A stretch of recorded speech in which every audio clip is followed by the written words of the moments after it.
तो कैसे हैं आप सब। मैं हूं आपका भाई Mohammad Saad. It's a channel name super bike pilot Saad. As you all know, आप सबको पता ही है कि मेरे साथ इस बाइक को लेके कुछ प्रॉब्लम चल रही है रॉयल इनफील्ड को, कि ये राइट में पुल होती है। जिन लोगों ने मेरी पुरानी वीडियोस देखी हैं, 2 वीडियोस जो मैंने डाली हैं, उन लोगों को पता होगा। उन भाइयों ने सपोर्ट भी किया है और मुझे बहुत सारे अच्छे कमेंट्स और सजेशंस भी आए हैं। थैंक यू उन सब का दिल से, मुझे इतनी मोहब्बत देने के लिए, प्यार देने के लिए और इतने अच्छे अच्छे सजेशंस देने के लिए। तो आज हम निकले हैं रात को राइड पे और मैं आपको बताऊंगा आज इस बाइक के अंदर 5 ऐसी जेन्युइन प्रॉब्लम जो आपको अभी तक किसी ने शायद बताई हों, लेकिन मेरे हिसाब से अभी तक किसी ने बताई नहीं होंगी, क्योंकि ज़्यादा रिव्यूज़ वगैरह है नहीं सुपर मीटियोर के। तो कुछ 5 प्रॉब्लम्स ऐसी हैं जो मुझे लगती हैं कि ज़्यादा ही बड़ी हैं, जो रिज़ॉल्व होने में बड़ी प्रॉब्लम कर रही हैं कंपनी से भी। बताऊंगा आज आपको 5 चीज़ें। तब तक मैं आपको चलते चलते रास्ते में कुछ बता देता हूँ मैंने इस बाइक में क्या क्या करवा रखा है। एक ये नई चीज़ लगवाई है मैंने बाइक में। कोई जगह नहीं बताऊँगा कहाँ से मंगाई है, मंगाई ऑनलाइन है, आप भी मंगा सकते हैं, किसी भी वेबसाइट से मंगा सकते हैं, हर जगह अवेलेबल है। क्योंकि किसी का नाम ले दो तो वो प्रमोशन हो जाता है कि यार आपको यहाँ से पेड प्रमोशन मिल रहा है, तो मुझे कहीं से कोई पेड प्रमोशन नहीं मिल रहा। बट ये काम की चीज़ लगी मुझे, दिखाता हूँ कैसे। ये देखो, ये बेसिकली करती क्या है, ये एक्सीलेटर को होल्ड करती है। ये करा एक्सीलेटर को होल्ड, और अब मेरी बाइक चलती रहेगी सेम स्पीड पे, ठीक है, एज़ यू कैन सी। अब जब हमें इसे 0 पे लाना हो, मतलब एक्सीलेटर को, तो एक बार उल्टा घुमाना है, घुमा दिया, अब ये राउंड RPM हो गया कम। बाइक के अंदर जो 5 प्रॉब्लम्स हैं, वो 5 प्रॉब्लम मैं कहीं गाड़ी खड़ी करके आपको आराम से तसल्ली से दिखाऊंगा। तब तक मैं आपको लेटेस्ट अपडेट दे देता हूँ मेरे साथ RE का लेटेस्ट अपडेट क्या चल रहा है। RE वालों ने मैंने मेल डाला है उनको, और मेल के जवाब में उन लोगों ने मेरे को हमेशा से एक ही चीज़ लिखते हैं कि हमें असुविधा के लिए खेद है, मतलब हमें आपके साथ जो हुआ है उसके लिए थोड़ा हमें बुरा लग रहा है और हम इसका समाधान जल्दी से जल्दी करेंगे। लेकिन अभी तक के ऐसा किया नहीं गया है, हुआ नहीं है। बस इसको लेके मैं सर्विस सेंटरों के चक्कर ही काटता रह रहा हूँ, कभी किसी सर्विस सेंटर, कभी किसी सर्विस सेंटर। लेटेस्ट अपडेट तो अभी फ़िलहाल बस यही है कि RE को मैंने जो एक मेल कल भी डाला था, तो उसमें मेल में उन्होंने मेरे को एक बात बताई कि हम आपका समाधान जल्दी से जल्दी करेंगे। तो मैं तो 1-2 बार और 2-4 बार और मेल डाल के देखूँगा, और फिर जैसा और लोगों ने सजेस्ट किया है कि ट्विटर पे भी डालो और अलग अलग जगह डालो, अपनी प्रॉब्लम को शेयर करो, तो मैं और जगह भी शेयर करूँगा, ट्विटर पे, इंस्टा पे और फेसबुक वगैरह और अदर जो प्लेटफॉर्म्स हैं उन सब पे भी। अगर मेरे को कोई सेटिस्फाइड सोल्यूशन मेरे को नहीं मिल पाता, मैं खुद सेटिस्फाइड नहीं हो पाता उस सोल्यूशन से, तो then definitely go to consumer court against the RE and as well the dealership name united automobile Wazirpur. अभी तक जो मेरे साथ प्रॉब्लम है, वो प्रॉब्लम बड़ी भी है और मतलब लोगों को समझ भी नहीं आ रही है। जो RE के लोग हैं वो इसे आते हैं, इसमें कुछ ना कुछ करते हैं और कह देते हैं ओके, लेकिन जो मेरे साथ प्रॉब्लम है वो लोग समझ ही नहीं रहे हैं। अगर किसी सर्विस सेंटर वाले ने समझी है तो वो है SR मोटर्स, जो है झंडेवालान में। अगेन मैं कहूँगा कि उन लोगों ने समझा मेरे को, लेकिन उन लोगों ने गाड़ी मेरी रखी और उन लोगों को भी मना कर दिया गया बेसिकली कि आप लोग इसमें कुछ ना करें, इसके लिए चेन्नई से टीम आएगी। तो जो टीम चेन्नई से आई, उन लोगों ने क्या किया मेरी बाइक के साथ, वो भी मैं आपको अभी खड़ी करके तसल्ली से बताऊंगा। जो प्रॉब्लम्स हैं वो भी, और जो कंटिन्यूसली प्रॉब्लम चल रही हैं वो सब आपको बताऊंगा, क्योंकि ये सारी चीज़ें किसी ने अभी तक के इस चीज़ में डिस्क्लोज़ की नहीं है। और आप लोगों के प्यार से, जब आप लोगों ने इतना प्यार दिया है वीडियो पे और कमेंट्स आपके पढ़े, मैंने सबके कमेंट्स के जवाब दिए, तो आप लोगों के सजेशन के अकॉर्डिंग मैं इस वीडियो को दोबारा से बना रहा हूँ कि इसके अंदर क्या क्या प्रॉब्लम्स है। क्योंकि देखो, अच्छी चीज़ को ना, मीन्स महंगी चीज़ को हर कोई अच्छा ही कहेगा कि महंगी है तो अच्छी है, बट ज़रूरी नहीं है। कुछ चीज़ें ऐसी भी होती हैं जिनमें कमी होती है, और उस चीज़ को एक्सेप्ट करने वाला बंदा भी होना चाहिए कि आपकी चीज़ में कमी है, सो आपने उसे एक्सेप्ट किया है। लेकिन कुछ चीज़ें ऐसा ना कहें ना कि महंगी है तो सही है। अब आप लोग एक बाइक लेते हैं 4-5 लाख रुपए उसमें इन्वेस्ट करके, और फिर आपको प्रॉब्लम हो, so it's not good thing. 5 second रह गए।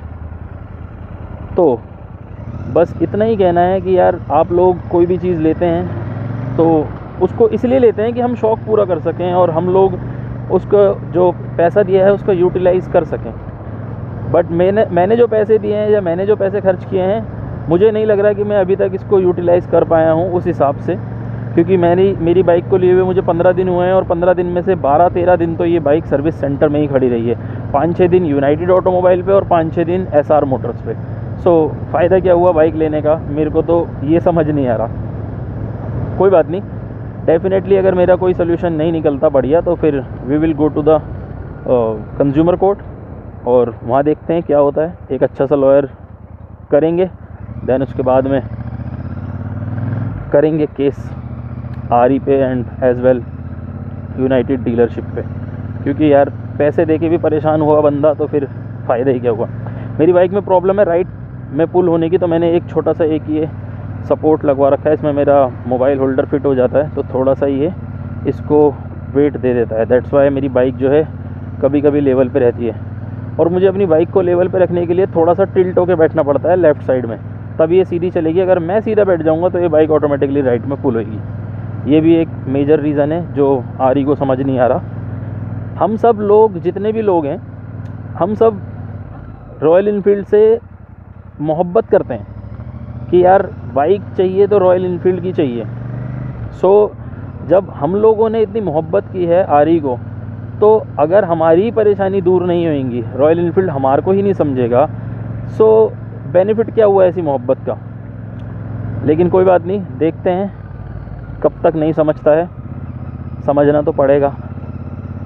कोई जगह नहीं मिल रही है सही सी जहाँ पर थोड़ी रोशनी हो, मिलते ही मैं बाइक रोकता हूँ और आपको दिखाता हूँ 2-3 चीज़ें और 5 जो प्रॉब्लम्स मुझे फेस हुई वो प्रॉब्लम मैं आपको बताऊँगा। क्योंकि देखो एक चीज़ और है, मैं जब भी कंप्लेंट करता हूँ तो रॉयल इनफील्ड कहता है, मतलब मेल डालता हूँ तो रॉयल इनफील्ड कहता है कि ठीक है आपकी बाइक के अंदर शॉकर में दिक्कत है और हम इसका शॉकर चेंज कर देते हैं। और मैंने एक बार शॉकर चेंज करवा भी लिया कंपनी से और उन्होंने बोला हैंडल टी में भी हमारे को डाउट लग रहा है, हैंडल टी भी चेंज कर देते हैं, हैंडल बार में भी डाउट लग रहा है, इसे भी चेंज कर देते हैं। तो मेरा जो कहने का मतलब ये है, अब दोबारा जो डाउट है, मतलब उन्होंने चेंज किया लेकिन फिर भी वो डाउट सॉर्ट आउट नहीं हुआ, तो अब तो मेन चीज़ रह गई चेसिस। बाइक की जो मेन जान है वो चेसिस है। अब वो चेसिस थोड़ी चेंज करेंगे और मैं क्यों खुलवाऊँगा, आप खुद सोचें। जब मैं इतने पैसे खर्च कर रहा हूँ किसी चीज़ के लिए, सो हम उस चीज़ को क्यों छिड़वाएंगे। जैसी मैन्युफैक्चरिंग, अभी कोई मैन्युफैक्चरिंग फॉल्ट है तो उस फॉल्ट को तो रॉयल इनफील्ड कवर करेगा ना एज अ मैन्युफैक्चरिंग फॉल्ट, और इस चीज़ को मैं प्रूफ कर दूंगा, नो प्रॉब्लम। क्योंकि फर्स्ट डे से मेरी बाइक में दिक्कत है और मैं फर्स्ट डे से ही फॉलो अप कर रहा हूँ। मैं आपको मेल्स भी दिखाऊंगा, अभी जिस दिन से मैंने बाइक ली है उसके अगले दिन से ही मैं कितना परेशान हूँ इस चीज़ को लेके, मैं आपको मेल्स भी दिखाऊंगा। देन आप लोग खुद ही डिसाइड करना कि क्या रॉयल इनफील्ड को मेरी बाइक चेंज करके देनी चाहिए या नहीं। ये तो बहुत ही ज़्यादा हम्बल से मैंने रॉयल इनफील्ड वाले से बोला है सर्विस सेंटर में जाके कि भैया मेरी बाइक में जो इशू है आप उसे रिज़ॉल्व कर दो। आप रिज़ॉल्व करने में असमर्थ हो रहे हो तो मेरी बाइक ही चेंज करवा दो।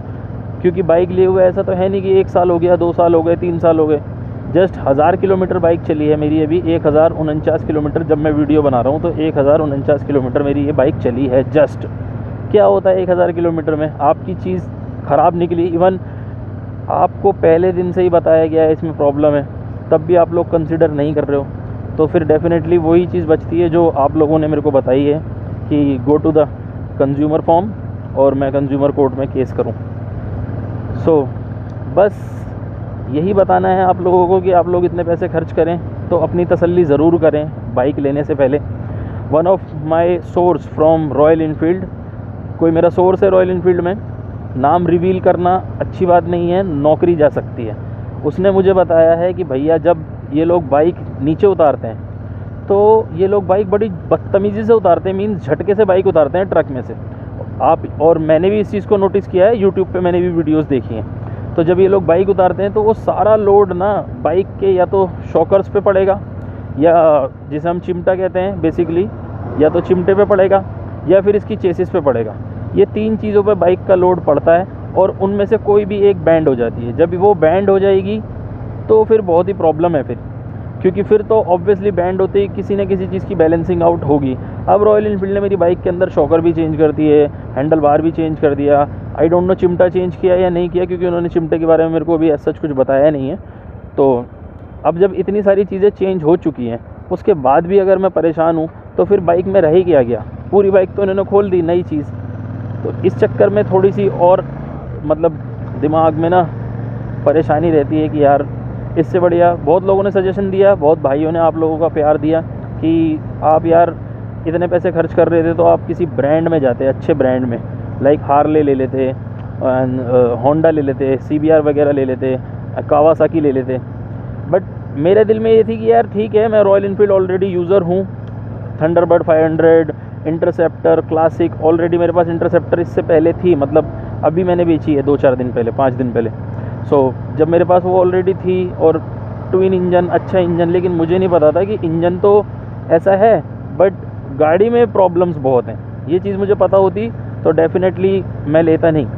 और मैंने ना शोरूम वालों को पहले ही बोला था कि मैं क्या इसका एक बार राउंड ले लूँ, तो उन्होंने मेरे को यही बोला कि नहीं सर, विदाउट रजिस्ट्रेशन ये हमारी वो है, मतलब आप, ये हमारी गाइडलाइंस है कि विदाउट रजिस्ट्रेशन आप बाइक को टेस्ट राइड नहीं कर सकते।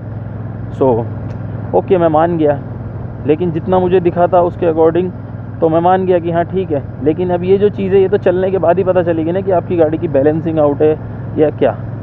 एनीवे यार, मूड अपसेट हो जाता है, लेकिन कोई चीज़ देख के दिल खुश हो जाता है। जैसे ये देखो, मैं आपको फिर दोबारा दिखाता हूँ इसका काम।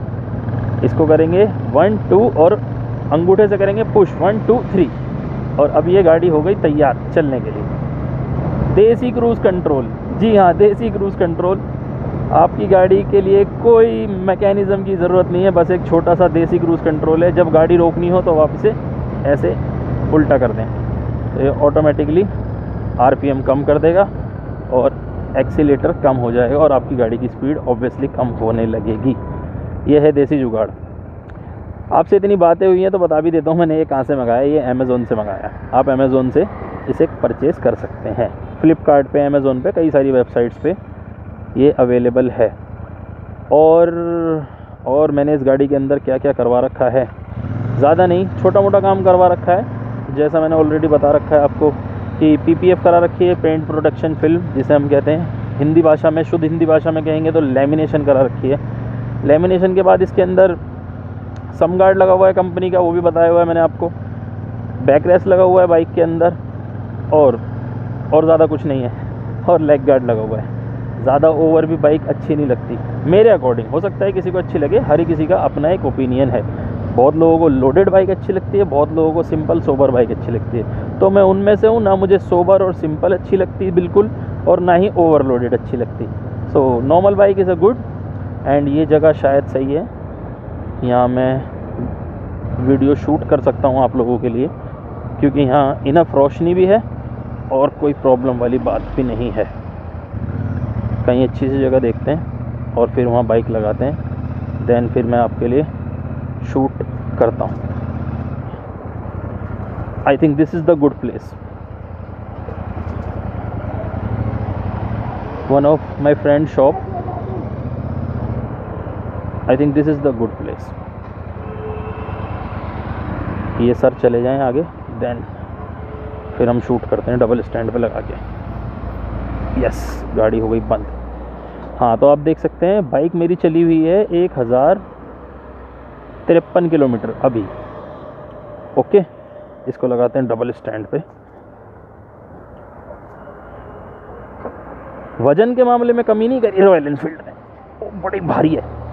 ओके, हाँ, तो अब मैं जो आपको कमी बता रहा था ना, इसके अंदर जो 5 मुझे कमी लगी हैं वो मैं बताता हूँ आपको। पहले इसके हज़ार्ड लैम्प जला देते हैं। ओके, जो इसके अंदर कमी है जो मुझे फील हुई वो हुई इंटरसेप्टर के मुकाबले, क्योंकि मैं इसे कंपेयर कर रहा हूँ फ़िलहाल में इंटरसेप्टर से, क्योंकि इंटरसेप्टर का इंजन भी सेम है। इसकी जो गियर शिफ्टिंग है वो ओवर ही हार्ड है, ज़्यादा ही हार्ड है इंटरसेप्टर के मुकाबले। क्योंकि मुझे लगा था कि यार गियर शिफ्टिंग जो हार्ड है वो इसलिए भी हो सकती है क्योंकि ये गियर लीवर जो है इसमें फ़र्क है, क्योंकि यहाँ से एक्सटेंशन जा रही है, बट ऐसा है नहीं। गियर शिफ्टिंग में ये हार्ड ही है। हो सकता है 2-3 हज़ार किलोमीटर, 5,000 किलोमीटर चलने के बाद इंजन जिसे हिंदी में कहते हैं रमा हो जाए, तो उसके बाद कुछ हो जाए तो वो तब पता चलेगा। मैंने पॉइंट्स लिखे हुए हैं बेसिकली, क्योंकि कई सारे पॉइंट्स हैं। दूसरा जो इसका पॉइंट है ना, वो पॉइंट है इसका वाइब्रेशन का।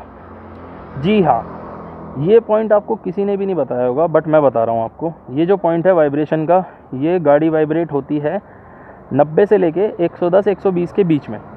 जब आप 90 से लेके क्रूज़ करेंगे 110-120 में, तो आपको ये बाइक वाइब्रेशन करना शुरू करेगी। हो सकता है आप लोगों को ना लगे, क्योंकि आप लोग चलाएं 2 किलोमीटर 5 किलोमीटर, लेकिन मैंने इस बाइक को रेगुलर 140 किलोमीटर चलाया है 90 से 110-120 की स्पीड में क्रूज़ करते हुए। सो बाइक वाइब्रेट होती है डेफिनेटली।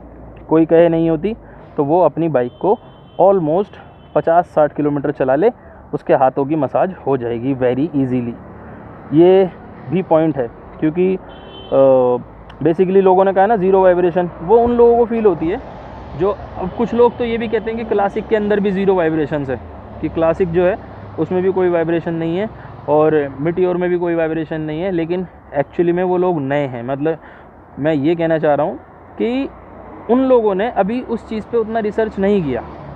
ये आप अगर किसी के पास क्लासिक या मीटियोर हो तो वो इस बात को सीरियस ना लेके बुरा ना माने। मैं ये नहीं कहना चाह रहा कि आप लोगों का राइडिंग गलत है या आप लोग जो हैं मतलब आपको गाड़ी की समझ नहीं है। मैं ये कहना चाह रहा हूँ कि आप लोग उस चीज़ के हैबिचुअल नहीं हैं कि आप इतनी सी कमी भी पकड़ लें। मैं ये कहना चाह रहा हूँ। आप प्लीज़, क्योंकि आप मेरे चाहने वाले हैं, आप मुझसे मोहब्बत कर रहे हैं, तो मैं आपको गलत वैसे भी नहीं बोल सकता।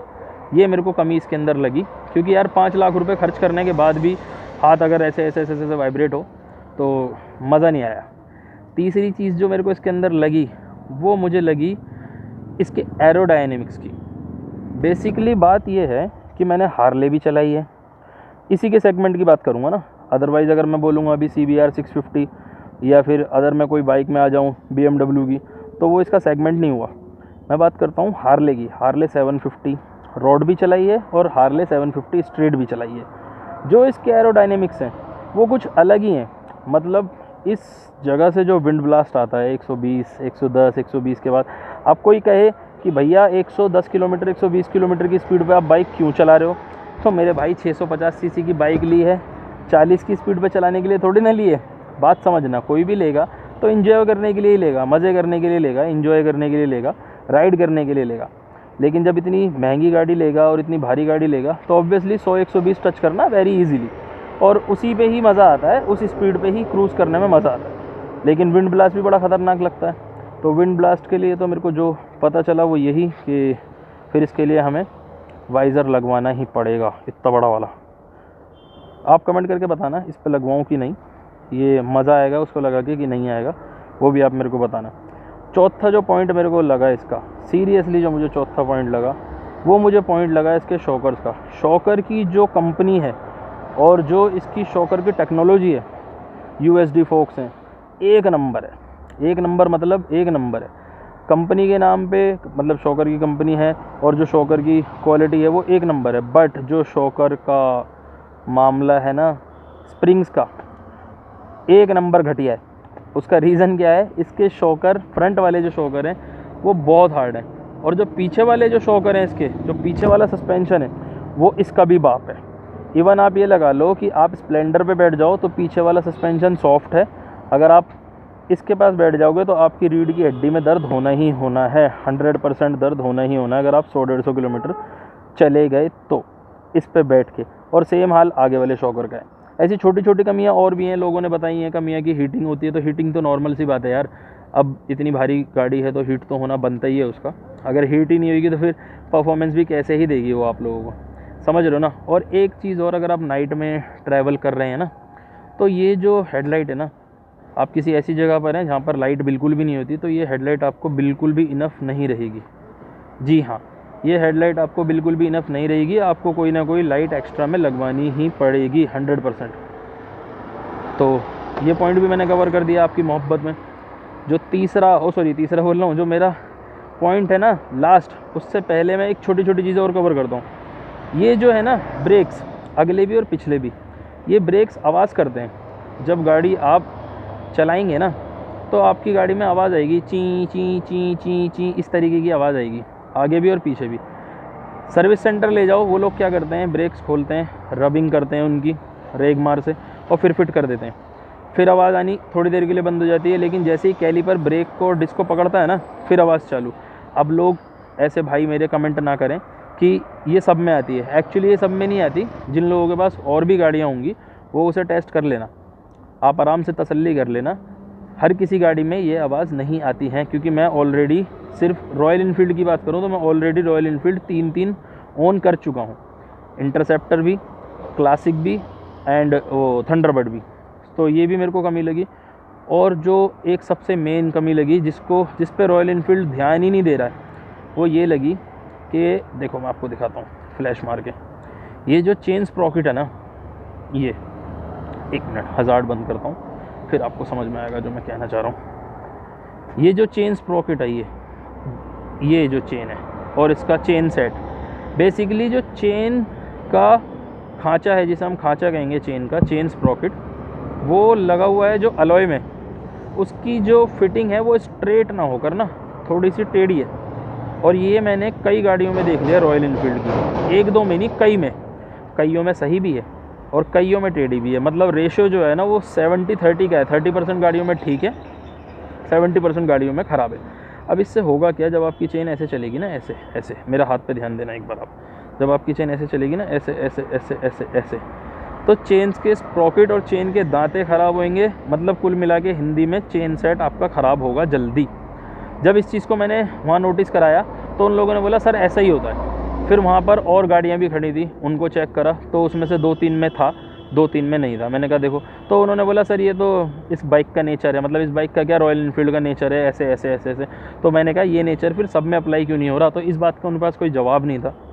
तो ये भी यार देखने वाली चीज़ है, जब आप पैसे खर्च करते हैं तो ऐसा तो है नहीं ना कि डीलर इन चीज़ों को जब आप इन चीज़ों को दिखाओगे तो डीलर ये बोल देगा कि यार ठीक है आपको लग रहा है तो आप 5,000 रुपये कम दे दो, आप 10,000 रुपये कम दे दो। ऐसा तो है नहीं ना, पैसे तो डीलर पूरे ही लेता है ना। अगर आप डीलर को बोलो 1,000 रुपये कम देंगे तो भी नहीं चलेगा ना, 1 रुपये का डिस्काउंट नहीं है सर, रॉयल इनफील्ड है सर, रॉयल है, इसमें कोई डिस्काउंट नहीं है। मेरा जो कहना है ना वो सिर्फ इतना ही कहना है रॉयल इनफील्ड को। पहले यहाँ से चलते हैं कि हम सब आपसे मोहब्बत करते हैं, हम इंडियंस और इंडिया के बाहर के लोग भी रॉयल इनफील्ड से मोहब्बत करते हैं। तो जिससे मोहब्बत की जाती है ना, उसी से लड़ाई झगड़ा ये सब किया जाता है।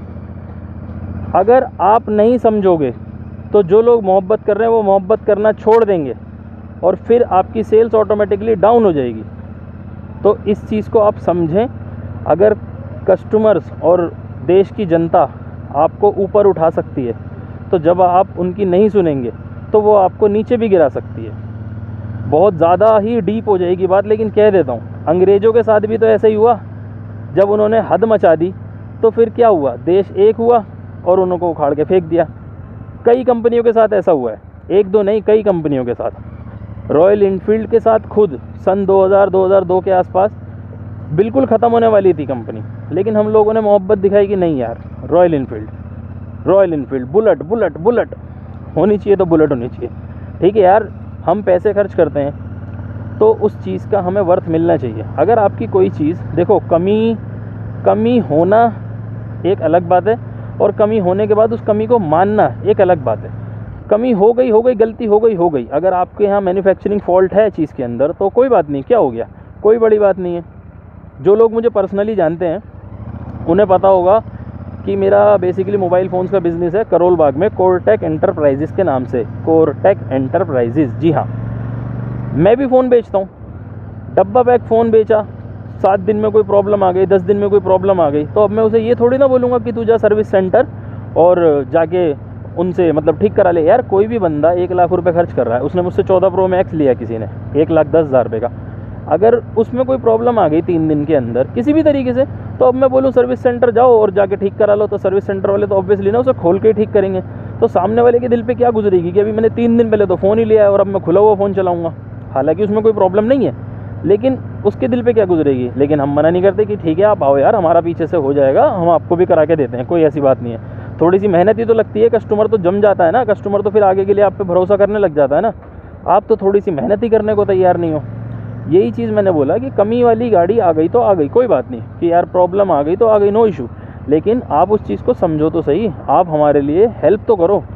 तो ना यूनाइटेड ऑटोमोबाइल, जो ये मैंने बाइक भी यूनाइटेड ऑटोमोबाइल से ली है और सर्विस सेंटर भी यूनाइटेड ऑटोमोबाइल, ना वहाँ की सेल टीम ना वहाँ की सर्विस टीम, दोनों में से कोई भी हेल्प करने को तैयार है ही नहीं। तो यार बंदा कहाँ जाएगा फिर? एंड ऑफ द डे वही एंड ऑफ द स्टोरी क्या होगा फिर? यही होगा कि कोर्ट में चक्कर काटेगा और कोर्ट में केस डालेगा। चक्कर काटना क्या है, मुझे तो लोगों ने ऐसी सलाह दी है कि आप अपनी जो हरासमेंट है, जो आप इतना मेंटली टॉर्चर हुए हो, परेशान हुए हो, उन सब के लिए पेनल्टी डालो, आप उन सब का क्लेम डालो, वो सब मिलेगा आपको। लेकिन मेरे दिल में ये है कि यार मेरी बाइक में कोई प्रॉब्लम है तो उस बाइक को चेंज करके दे दो, ख़त्म बात, सिंपल एज दैट। मेरी चीज़ में दिक्कत है, आप उसे चेंज करके दे दो, ख़त्म। तो यही मैं मांग कर रहा हूँ रॉयल एनफील्ड से, और मेरे ख्याल से मेरी मांग गलत नहीं है, क्योंकि अभी मुझे बाइक लिए हुए 10 से 15 दिन ही हुए हैं। तो आप मुझे बताना कमेंट करके कि मेरी डिमांड ठीक है या नहीं। अगर आप मुझे सजेस्ट करेंगे, क्योंकि मैं आप लोगों की जो सजेशन आपने मुझे दिए हैं वही सजेशन मैं आप लोगों को बता रहा हूँ कि आपने कहा ट्विटर, मैं ट्विटर भी फॉलो करूँगा, ट्विटर पे भी कंप्लेंट डालूँगा, रेस करूँगा। एंड अगर वहाँ से भी कुछ नहीं होता तो फिर आप ही लोगों का सजेशन है, go to the consumer court, then I will definitely गो।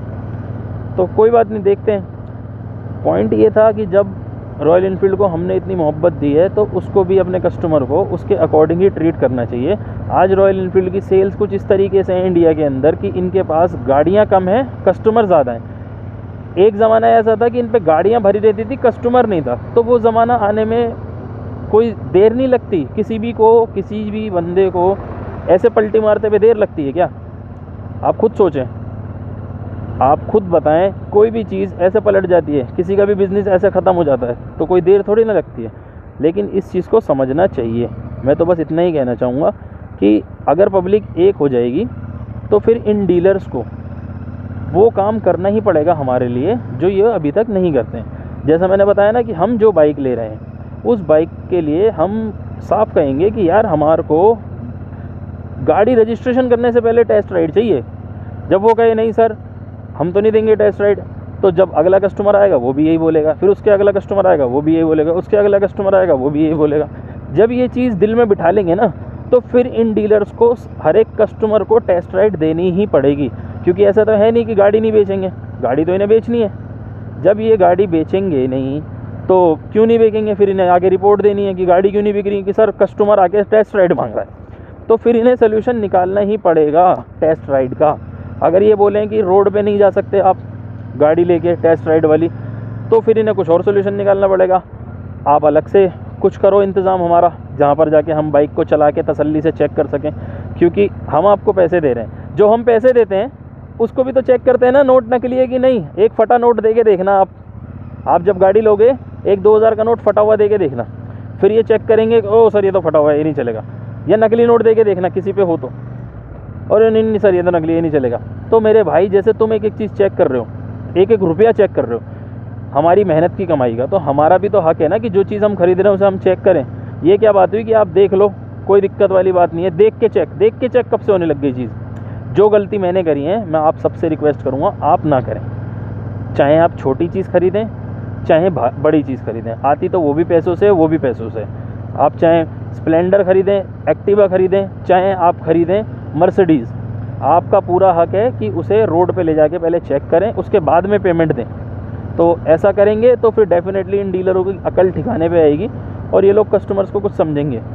और यही कहना है यार कि जब परेशान होता है ना बंदा, वो हरासमेंट कर रखी है इन लोगों ने मेरे साथ कि अब आप आ जाओ, अब हम इसका हैंडल छेड़ देते हैं, अब हम इसके शॉकर छेड़ देते हैं, अब हम इसका ये छेड़ देते हैं। यार चलो खैर कोई बात नहीं, आप लोगों से बात करके थोड़ा सा अच्छा लगता है। और आप मुझे बताना कि जो इन्फॉर्मेशंस मैं आपको दे रहा हूँ क्या आपको वो इन्फॉर्मेशंस पहले से पता थी, और अगर पता थी तो वेल नॉलेज, और अगर नहीं पता थी तो थैंक यू सो मच सुनने के लिए। और आप आगे सजेस्ट करें कि क्या मैं ऐसी वीडियोस बनाऊं, क्या मैं रॉयल एनफील्ड पे ही वीडियो बनाता रहूं, क्योंकि अब मेरे दिमाग में एक बात आ रही है कि जब ये लोग एक मतलब फ्लैगशिप बाइक वाले कस्टमर के साथ ऐसा कर सकते हैं, तो ये लोग बेचारे जो बाइक लेते हैं छोटी बाइक, तो क्या ही है, इनके पास कुछ भी छोटा नहीं है, 2-2.5 लाख रुपए से कम कुछ भी नहीं है। 2-2.25 लाख रुपए की हंटर है, उसके बाद सारी गाड़ियाँ महंगी हैं, 2.5 लाख 3 लाख। तो जो लोग वो लेते होंगे उनके साथ तो ये क्या ही करते होंगे, जब ये 4.5 लाख वाले कस्टमर के साथ ऐसा करते हैं तो बच्चे वो के साथ क्या ही करते होंगे। तो समझ रहे ना आप लोग। अगर आप लोगों को लगता है कि मैं आप लोगों के भी जो पॉइंट्स हैं उन्हें कवर करूं, तो आप मुझे कमेंट करके बताना कि आपके साथ अगर कोई प्रॉब्लम है बाइक के अंदर, तो आप मुझे कमेंट करना, मैं कमेंट पिक करूंगा और आपकी प्रॉब्लम भी सामने लाऊंगा आपके नाम के साथ कि ये नाम है सर का, ये गाड़ी है और उनके साथ ये प्रॉब्लम है।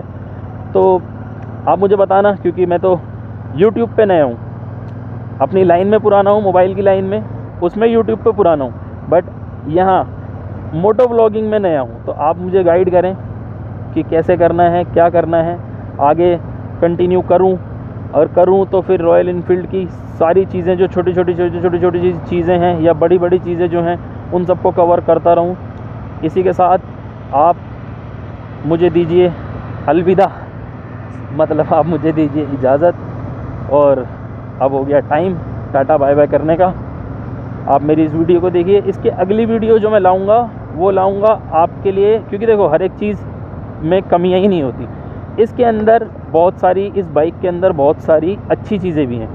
अब मैं आपको अगली वीडियो में ये दिखाऊंगा कि सुपर मीटियोर के अंदर क्या क्या बेनिफिट्स हैं। और मैं आपको एक चीज़ और क्लियर कर दूं कि मेरी अगली वीडियो जो आएगी वो कोई ऐसा नहीं है कि 10 दिन में 15 दिन में आएगी। मैं हर दूसरे दिन एक वीडियो बनाऊंगा डेली बेसिस पे, मतलब daily basis in the sense आज बना ली, अब कल शाम को या फिर परसों।